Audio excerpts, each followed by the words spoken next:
Bismillahirrahmanirrahim. Assalamualaikum warahmatullahi wabarakatuh. Perkenalkan, nama saya Vinatri Aprilia dari Tadris IPSB. Saya di sini akan menjelaskan sedikit tentang aliran-aliran dalam pendidikan berdasarkan analisis 5W1H. Langsung saja dari yang pertama, yaitu berdasarkan unsur apa. Jadi, apakah yang dimaksud dengan aliran-aliran dalam pendidikan itu?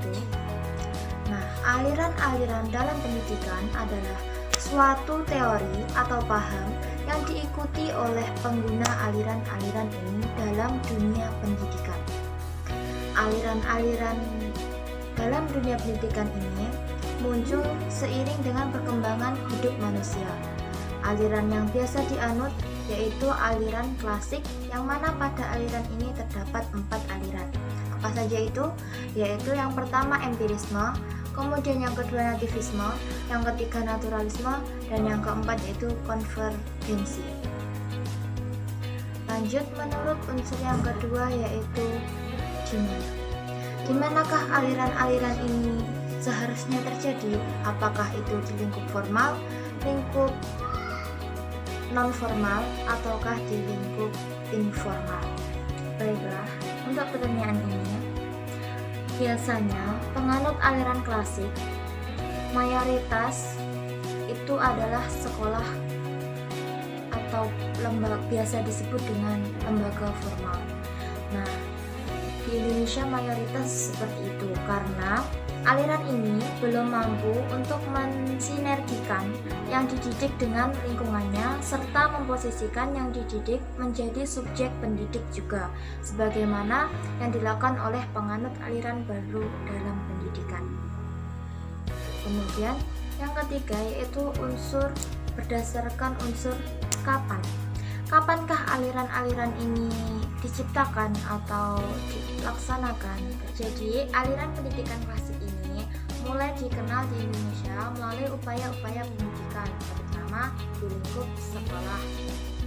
Aliran ini mulai dikenal dari semenjak penguasa penjajah Belanda dan kemudian disusul oleh adanya orang-orang Indonesia yang bekerja di negeri Belanda.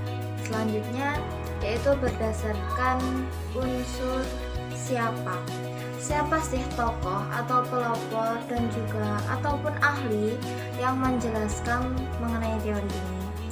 Seperti yang saya katakan di awal tadi, bahwa dalam aliran klasik ini ada 4 aliran, yang mana dari setiap aliran itu ada tokoh pencetusnya masing-masing. Mulai dari yang pertama yaitu aliran empirisme. Empirisme ini dicetuskan oleh John Locke, seorang filsuf dari Inggris. Dan yang kedua yaitu aliran nativisme yang dicetuskan oleh Arthur Schopenhauer yang merupakan filsuf dari Jerman.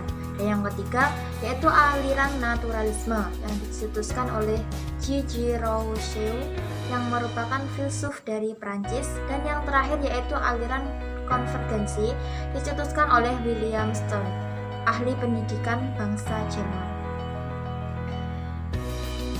Oke, lanjut yaitu yang selanjutnya berdasarkan unsur mengapa. Jadi, mengapa aliran-aliran dalam pendidikan ini perlu dibahas atau diperhatikan? Ya, jadi aliran-aliran ini perlu dibahas dan diperhatikan karena seiring dengan perkembangan zaman, generasi muda yang dihadapi tentunya juga akan semakin beragam, sehingga dengan kita memperhatikan aliran-aliran yang ada, kita bisa melakukan perkembangan pendidikan yang sesuai dengan keadaan yang ada. Dan juga kajian tentang berbagai aliran pendidikan tersebut juga berguna sebagai bahan untuk menambah wawasan dan pengetahuan para tenaga kependidikan.